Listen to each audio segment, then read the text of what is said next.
DreAllDay.com. Now tuned into the show where you learn the discipline to show up day after day, to do the work, the confidence to put yourself out there boldly and authentically, and the mental toughness to continue showing up, doing the work, putting yourself out there, even when the success you've expected to achieve has yet to be achieved. And on top of all this, you get a huge dose of personal initiative, which is the go-getter energy that moves any one of us, including yourself, to go and make things happen instead of waiting for things to happen. And then we put all this together into a series of frameworks, approaches, insights, strategies, and techniques all underneath the umbrella of one unifying philosophy that is called Work on Your Game. My name is Dre Baldwin, also known as Dre All Day, and welcome to the show. And today's topic is, we are on part 2 of our ongoing series of people who I actively listen to when it comes to the news. Before we get into this, 2 things. First of all, my text message number down below in the description. Once we start sending that out again, I'll be talking about that a whole lot more. Secondly, Work on Your Game University. That's the place where you can have me as your direct coach. That's the place where you can get my insights, my knowledge, my direct help with your strategies, your systems, and your mindset for getting yourself to the level that you want to get to in your personal life and in your business life. Find out more at workonyourgameuniversity.com. That link and the number both down in the description of this episode. Now, picking up where we left off, just to remind you all that this list is not an all-inclusive list of everybody who I think has a positive message when it comes to the news. It is not everybody who I think has said something useful when it comes to the news. These are people who I actively listen to. And I can't actively listen to everybody because there are too many people for me to listen to them all. So there are a few who I'll mention in my, we'll just call it the honorable mention group. But these are people who, if they have a platform, or, well, actually everybody I'm mentioning here has a platform or a show or a podcast or a YouTube channel or something that I can actively plug into, and I do actively listen, because I like the way that these people break certain things down. And I feel like if I just listen to these people and if they just keep publishing, then it'll give me enough material to where I understand what's going on, I understand the hows and the whys of it. And again, that's why these people are on my particular list. And that doesn't mean anybody that's not mentioned is not good. There are some people who are good who I simply do not listen to all of their stuff. Even though if I do come across some of this stuff, I consume it and say, you know what, that's a good point that person made. So that out the way, let's pick up on point number 4. These are people who I am actively listening to. Number 4 is a guy by the name of Royce White. Royce White. Now, Royce, interestingly enough, was a professional basketball player for some time. Now, I knew who Royce was through basketball. He was a major conference, I believe it was the Big 12 or the Big 10 player of the year his last year in college. Then he got drafted in the first round into the NBA, but didn't stay in the NBA for long. Didn't really become famous for basketball. And then I didn't hear about him much after his short NBA career, and I had pretty much forgotten about him until he resurfaced as a commentator talking about social issues. Specifically, he was a frequent guest of a person who's next on my list. I'll get to that person in a second. But I heard Royce as a guest on somebody else's show. And what I liked about Royce from the very beginning is that, first of all, he's a very direct communicator. He is very to the point. He does not mince words with the positions that he holds. And also, Royce is one of the deepest thinking people who I've come across online, which is especially interesting being he's a former basketball player. And this is something that I can say as a former athlete myself, specifically speaking about basketball and football players. Most of them are not very deep thinkers. Most of them think pretty much on the surface, and most of them do not have much depth of intelligence. So when I came across Royce White and noticed that he had all of those, I said, this is interesting. It's interesting in the package in which he's bringing it, because he was some guy who had just gone to college and studied philosophy and wrote books. And I said, okay, it makes sense. But it was rare to get this type of package from an athlete. And there are many athletes out there today, some of whom some of you follow, that because they speak in a certain way, or they talk on certain topics, or they use certain language, they may give the appearance of being deep thinkers who are really intellectual and have a interesting angle on the things that they say, but they really ain't saying shit. They're just repeating a whole bunch of talking points, and they just can say it in an articulate way. And because they have all the microphones in their face and a bunch of fans, people think that they're smart. I'm not going to say any names here today to diss them, but in some point in the future, I probably will say their names and diss them. But Royce White, he is very articulate, and he talks about certain topics, but he is not beholden, at least it appears to me, not beholden to a certain worldview or a certain point of view, or to looking to appease any certain group. And at the same time, he actually knows his shit. He actually can really talk about subjects in a very deep way. So I have not run into many people, especially from the athletic world, even people outside of the athletic world, who cannot articulate their thoughts as deeply as Royce does. Again, whether you agree with the thoughts or not, I'm just saying the point of their ability to get it across for you to understand what they're saying. Again, there are others who are not on this list. I may not always agree with the things that they say, but I can appreciate the way that they say them. And Royce goes into that group, even though a lot of times the things that he says, either I agree with, or I'm like, I don't even know what he's talking about here. I got to rewind that and listen to it again just to make sure I understood what he said.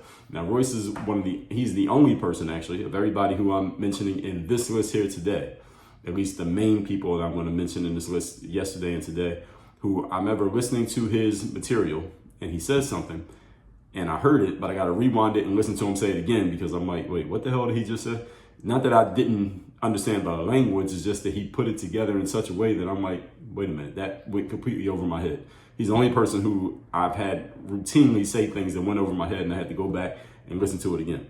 Now, Royce actually ran for, and actually before I get to that, the reason I bring that up is that I think I have a pretty good grasp of the English language and I think I have a pretty robust vocabulary, but Royce White, I would say he has me beat in that category. And he also knows about a whole lot of things in the different areas of life and also geopolitics that I have never even thought about, let alone deeply considered, let alone would I go on a microphone and talk about them, and he can do it. And that's one of the things that I admire about his style.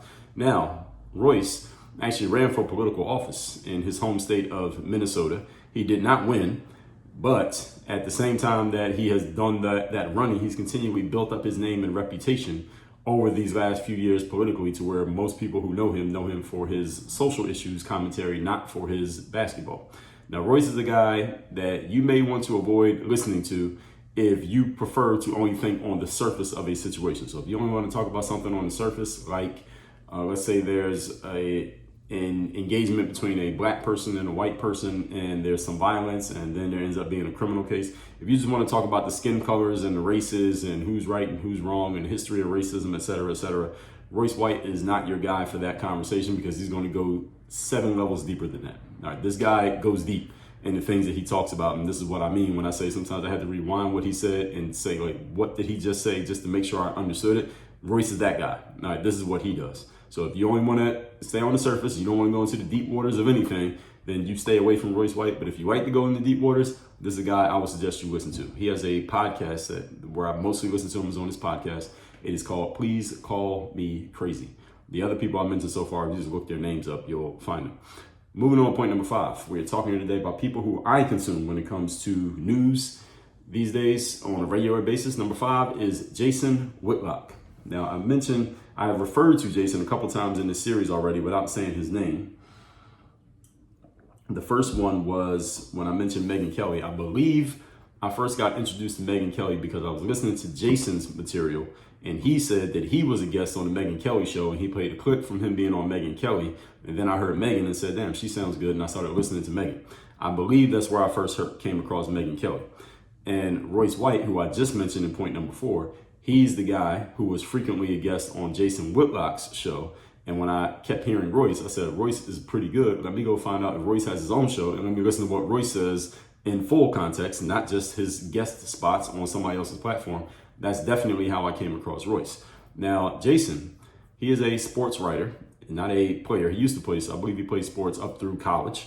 And Jason has been a sports writer for as long as I've been consuming the internet. He was a sports writer back in the 90s before I knew who he was. But when I started reading on the internet period in the early 2000s, Jason Whitlock was already a national figure.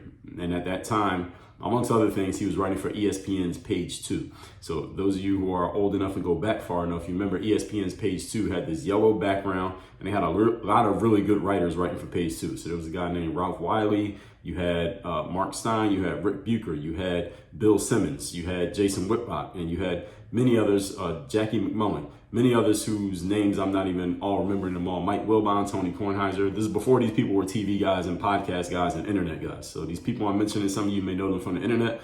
I'm talking about back when these people did actual writing, when they were actual columnists and they did 1,000 and 10,000 word columns on a weekly or bi-weekly basis, twice weekly basis, when these people were real writers. That's where these people all built their chops. Now, because nobody fucking reads anymore, they've all migrated to doing video and audio. And I understand why, but I would still read them if they were still writing, but I understand why they don't. Jason is one of those folks. And Jason, I did not always agree with the things that he would write about, but I appreciated the way that he wrote, and I appreciated the fact that I could never click on one of his columns and predict what his angle was going to be, even if I knew the subject. I can see the subject, but I didn't know exactly how he was going to approach it, and that's what you should get from any true journalist. Any really good writer, you should not know what they're going to say or how they're going to talk about it before they get to saying what they say, because they are thinkers, and a thinker, if someone's truly a thinker, they should at some points challenge your thinking by giving you a different angle on something that you thought you already understood. So Jason, being a highly accomplished sports writer, 20, 30 years in the game, always wrote about, he's always been in this angle writing about the intersection of sports and social issues. So any of you younger folks under the age of 30 who thinks that someone who's come along today just started this and they created this angle, they did not create this angle. This has always been an angle. Jason Whitlock's one of the people who's been at the forefront of it from, again, since I was even using the internet, period. So when I was reading his columns back in the day, so let's just go back maybe 20 to 25 years. I remember reading Jason's columns where he would consistently trash hip hop music, hip hop culture, the lyrics of the gangster rappers out there, and talk about how the lyrics of those rappers and the popularity of those rappers was infecting the minds of everyday people in America. And he would talk about how it affected sports. I remember one of the most famous columns that he wrote was one where the NBA decided to have the All-Star game in Las Vegas one year. I don't know what year this was. I can't remember if it was 2005, 2000. It was somewhere between 2004 and 2007. One of those years, NBA had the All-Star weekend in Las Vegas. And Jason went to the All-Star weekend in Vegas to write about it. And he called it the Black Super Bowl. And he wasn't saying it as a compliment. He was talking about how the things that he saw, not from the basketball players, but not just the basketball players, but from the people and the way people carried themselves and the culture, quote unquote, the culture of black people and hip hop. And, the NBA is allegedly this black thing. And he just wrote about how hip hop culture was sending black people in America backwards. And I remember reading that column and it challenged my thinking a lot. I didn't agree with a lot of the things that he was saying. He was trashing a lot of my favorite rappers at the time and their music and the stuff that they did, which I didn't like. But at the same time, many of the things he was saying, I said, he ain't wrong, even though I didn't like everything he was saying, if you get what I'm saying. And I remember him writing that column. This had to be this is going on 20 years that he said that. And he has stayed true to that approach ever since, even though he's gone to many places. So he's at ESPN. He wrote in Kansas City for many years as a sports columnist. He was with Fox Sports. Then he was with a company called Outkick with Clay Travis. And now the last that I've heard of him, and I still listen to his stuff to this day, he's with a company called The Blaze based out in Nashville, Tennessee. He has his own show these days called Fearless through the Blaze Network. And that I listen to through the podcast app Audio, but it's also on YouTube. And Jason has stayed true to his approach of what hip hop culture is doing, the culture. I'm not just saying all rap, but when we say the culture, we're talking usually about gangster rappers rapping about drugs, violence, crime, degrading women, etc., etc. He's been trashing this stuff from the very beginning, and he stayed solid on that way back to when it definitely was not very popular to do this. And he's continued to leverage people's fascination with sports and athletes to get them to notice what's happening socially. That's his angle. His angle is, let's talk about the sports. And this is something that everybody's interested in the sports, the basketball players, the football players. And then he leverages that. Once he has your attention with that, he says, okay, let me explain to you how what's happening in sports connects to what's happening in the world, or what's happening in politics connects to what's happening in sports. And he does a great job of weaving them together. And similar to other people on this list, Jason has never shown to be beholden to any particular viewpoint or approach. And thusly, I believe, and it's something that he says himself, his job is to get to the truth. And his whole thing is based on a biblical worldview. He's a guy who, by his own admission, used to live a very secular life. He used to spend a lot of time in the strip clubs in Las Vegas and spend a lot of money with strippers and living that type of lifestyle while he was still a great writer. And now he's tried to get more into his Christian faith and basing everything on a biblical worldview and learning more about the Bible and just stepping more into his own personal Christianity while sticking to this approach that I've just talked about already. So similar to others also on this list, he used to be connected to mainstream platforms such as Fox and ESPN, but is no longer connected to those platforms. And now he's with The Blaze, which is a much more independent platform. And again, his show is called Fearless. I listen to that every day, Monday through Friday when it comes out. Moving on to point number 6. We're talking here today about people and platforms that I consume when it comes to news. Number 6, this person is relatively new to me, but I've heard enough of his stuff that I like him and I'll be listening more. His name is Steve Bannon. Now, Steve Bannon is a guy who was, along with many others, Tucker Carlson comes to mind as another, Alex Jones is another who comes to mind in this group. They get packaged into this point as people who I have heard of and heard from, and I like them, but I have not gone deeply enough into their material to tell you a ton about their material on a consistent basis just yet. But these, I will put the 3 of them into the same group. So Steve Bannon, Tucker Carlson, Alex Jones.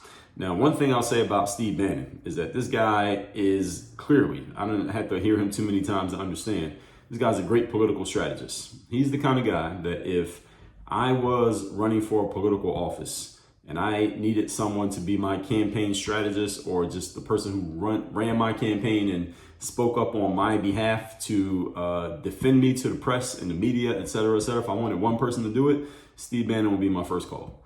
And why is that? Because I've heard the way that he has defended the people who he has worked for, specifically Donald Trump back in the 2016 campaign. I heard Steve Bannon he comes on the Megyn Kelly show regularly. He is a friend to Royce White, 2 people that I've mentioned already here. And I just heard Steve, just recently, there was I forget the group, it might have been Turning Point USA. They had I forget the name of the conference, America Fest or something like that, America First Fest, just happened this past December in Phoenix. And there are many people, many well-known people on the conservative side were at this event. Steve Bannon was one of the headline speakers of the event. And I listened to the speech that he gave. He has a podcast called The War Room. That's where I heard the speech, and it was on YouTube as well. But he posts those things in his podcast, and just listening to him talk. This is a guy who, if he's on your team, he's on your team. And if he's against you, he's against you. So the funny thing is, Megyn Kelly was once an enemy of Steve Bannon's because Steve Bannon kind of made her into an enemy because he was working to support Donald Trump. So remember what I said in yesterday's episode, Megyn Kelly, when she asked that question of Donald Trump at the Republican campaign trail, the primary trail several years ago, Steve Bannon went on the offensive attacking Megyn Kelly on a personal level because of the questions that she asked of Donald Trump. And he was doing it because it was his job to make anyone who went against Trump look bad and make them the enemy, to galvanize the people to support Donald Trump. And obviously it worked in 2016 at the cost of Megyn Kelly being upset about it. But they have since buried the hatchet and they're cool now. And again, he appears on Megyn's show every now and then. Steve Bannon is what I would call a bulldog. That's who he is. This guy is a bulldog. He's a bulldog, and he can verbally get his point across in a way that galvanizes audiences. Again, listen to him talk and you'll see what I mean. And just as the others, Steve is very articulate. He's very clear on his positions and opinions, and he appears to be looking to get to the truth of the situations that he decides to discuss. And even when he has clearly taken a side, he gets the truth on his side as best he can. That's the best way I can describe it. So anybody who fits that description, they get my attention, if nothing else. So Steve, I haven't listened to enough of his stuff to tell you that much more about him. I do know that he was politically prosecuted. He literally had to do jail time a few years ago. I don't even know all the details of what he went to prison for. Let me see if I can find out. I'm going to ask ChatGPT. Why did Steve Bannon go to prison? So I just typed into ChatGPT and let's see what they say so we can find out what he was in prison for. He was convicted of contempt of Congress in July 2022 because of his refusal to comply with a subpoena issued by the House Select Committee investigating the January 6th attack on the U.S. Capitol. So this was just a political persecution, which to me, anything involving January 6th and people getting sent to jail was some bullshit that the government trumped up, and pardon the pun. Actually, don't pardon the pun, I meant the pun. And so he had failed to appear for a deposition, and he failed to produce requested documents, and he did 4 months in prison and had a $6,500 fine. So that's what Steve Bannon went to prison for, basically for being on Donald Trump's side when the government decided to attack everybody who was on Donald Trump's side. That's what we could say about that one. So the other two that I mentioned here, Tucker Carlson, who does much more interviewing than he does pontificating himself. So he's not a person who gets on the mic and just says everything that he thinks. He does, but he doesn't do it. He doesn't just get on and just talk about what he thinks. He's usually interviewing someone else. And he's also a person who's been in the mainstream. He was with Fox, left Fox, and now has an independent platform. You can find him on X often, and he does a lot of long form stuff. He's, I believe, twice now interviewed Vladimir Putin out in Russia, and people are hating him for even giving a microphone to Putin to say whatever Putin wanted to say. Why people are so angry about that, I don't know. Many of them have just been told they're supposed to be mad at anything that has to do with Russia. But anyway, that's Tucker Carlson. Then you have Alex Jones. Now, Alex Jones is a guy who's been around probably just as long as Jason Whitlock doing the things that he does. Now, Alex Jones is a person who actually just this morning when I'm recording this, I was watching this documentary that got put out by PBS, Public Broadcasting Systems. They have this about an hour-long documentary that they put on YouTube, and it's all about, let me see the name of it, because I was just looking at it this morning, or I was listening to it. Usually when I mention I watch something on YouTube, what I really mean is I was listening. So it's called The United States of Conspiracy, and it's 53 minutes long, and it's all about Alex Jones is what it's about. It's about Alex Jones and how Alex Jones has been in the quote-unquote conspiracy theory business for going on 30 years, more than 30 years. He started out doing radio, then he was on TV, then he's made money off of the fact that he's drawing an audience, and he got them to buy his stuff. And then he would talk about the conspiracies, all these things that happened he called conspiracies, such as the Sandy Hook thing that he got sued for, such as the 9/11. He talked about that being an inside job and a conspiracy, bombing at a World Trade Center before 9/11, all of these things, and how this guy, PBS's whole documentary is about how Alex Jones is just this rampant, out of control conspiracy theorist, and how being a conspiracy theorist cost him one of his marriages, how it costs him how it has a lot of people believing he's just all about conspiracies, how he helped Donald Trump get elected in 2016 because of the conspiracies he continued to push about Hillary Clinton, et cetera, and all these negative things about Alex Jones. Now, the issue is in the world that we're in today that when the mainstream media is telling you that something or someone is a conspiracy theory or conspiracy theorist, that all that does is make people like me want to listen more to who that person is, what they're saying, and why they're being called a conspiracy theorist. Because usually it means they're saying something that is based in truth, and the mainstream is just trying to shut them down and silence them and not let them talk. Same thing they did with Andrew Tate.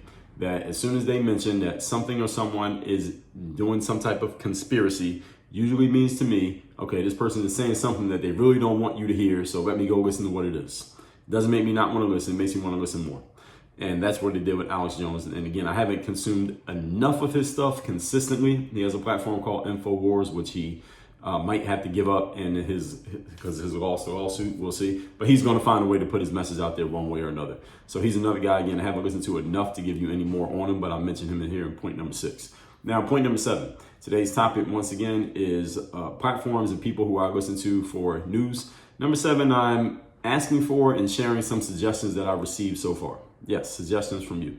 Now, you may notice, as I said earlier, that this list seems to be many people who are or who have been labeled as conservative, people leaning more toward the right. That is not by design. It is simply the people who fit the description that I give you of what I've been looking for. I'm looking for people who I already told you who I'm looking for, type of people. Articulate, get to the point, looking for the truth. They're trying to be objective, and they're just trying to find out what's actually true as opposed to just affirming what they already believe. Now, the people who I'm about to name, I've heard of and listened to some of them. I'm going to follow and listen to more of them. And again, let's say on social media, X specifically, because that's the only app where I actually scroll and read and look at other shit that other people are doing. On any other app, I do not look at anybody else's shit. I follow a lot of people who are leftists, a lot of liberals, but many of them are not rational. Many of them are not objective, even though I still follow them because I just want to see what they're saying. I'm looking for some people on the left who actually are objective, rational, and are on the left. So if you have some suggestions of people who lean this way and they fit the description that I'm asking for, they can even be hardcore liberals. I'm just looking for some objective, rational people who are looking for the truth and they're on the left. If those people exist, I want to know who they are and where they are, and I will give them a listen. The challenge is, as far as I can see, these people are few and far between. So the following are some suggestions that I've received from audiences when I asked. So I did ask this question explicitly on X, and the answers that I've gotten were the Young Turks, which is, I believe the guy's name is Sink, and then Anna. They work together. Then Sam Harris is another. I have not heard the Young Turks hardly at all. Sam Harris I've listened to a couple times, and I've heard people say, and this is my reading on Sam as well, that at his best, he is one of the most articulate, one of the best out there at explaining his positions and thinking when he's at his best. Now, at his worst, he can be a hardcore leftist who is just saying things that are based on feeling rather than based on objectivity or fact, or even trying to get to objectivity or fact. So Sam Harris is he's kind of a, what we would call, what's the term that we would use? Like a trick or treat type of guy. So some days you get the tricks and some days you get the treats with Sam Harris. Then Glenn Greenwald. I have heard Glenn on the Megyn Kelly show a time or two. Didn't know he was looked at as a leftist. I haven't consumed enough of his material to tell you much more about him, but he's another recommendation I got when I was asking for someone on the left who is objective, looking for the truth, and trying to be honest. So if there are others who fit this description, please send me their names. I will listen to them and find out who they are. So with that said, let's recap. Today's class was part 2 of our series here, mini-series of people I listen to when it comes to the news and getting information. Number 4 is Royce White, former basketball player. His platform is called Please Call Me Crazy. Number 5, Jason Whitlock. His platform is called Fearless. I've been consuming Jason for going on 20, 25 years now through the different places he's been in different iterations. He now is with the Blaze Network, and again, his platform is called Fearless. Number 6, Steve Bannon. He's a guy who's relatively new to my listening ears, but this guy's a political bulldog. He's a guy you would want on your side if you're in the trenches when it comes to politics. He's on Donald Trump's side when it comes to politics, and I don't know what his role is going to be in the next Trump administration, if any, but Trump should have him around some way, shape, or form, even just as a consultant. Also, Alex Jones and Tucker Carlson and 2 others I will put in that group that I've heard them, but not enough of them that they would get their own spot in my list. Number 7 is just suggestions. As I noted at the beginning of this series, I'll note again here, many of the people I mentioned in this list all seem to be conservative and right-leaning individuals. That is not by design. It's just because I'm looking for people who are objective and trying to get to the truth and trying to be logical. It just seems that all the people I found who fit that description are all on the right. They're all conservatives. If there are people who are liberal who think like this and talk like that, please tell me their names so I can start following them and I can hear what they have to say. I'm open to anyone. I am not beholden to any side politically, but this is what I found in my search. So you know some people. Again, the Young Turks I was told, Sam Harris I was told, and Glenn Greenwald is another one I was told, but there are others. Please tell me who they are. I'll consume it. All that said, everybody, workonyourgameuniversity.com. Have me as your direct coach. Get access to all of our trainings and courses. Get on our live calls directly with me. That's all workonyourgameuniversity.com. Work on your game. Dre, all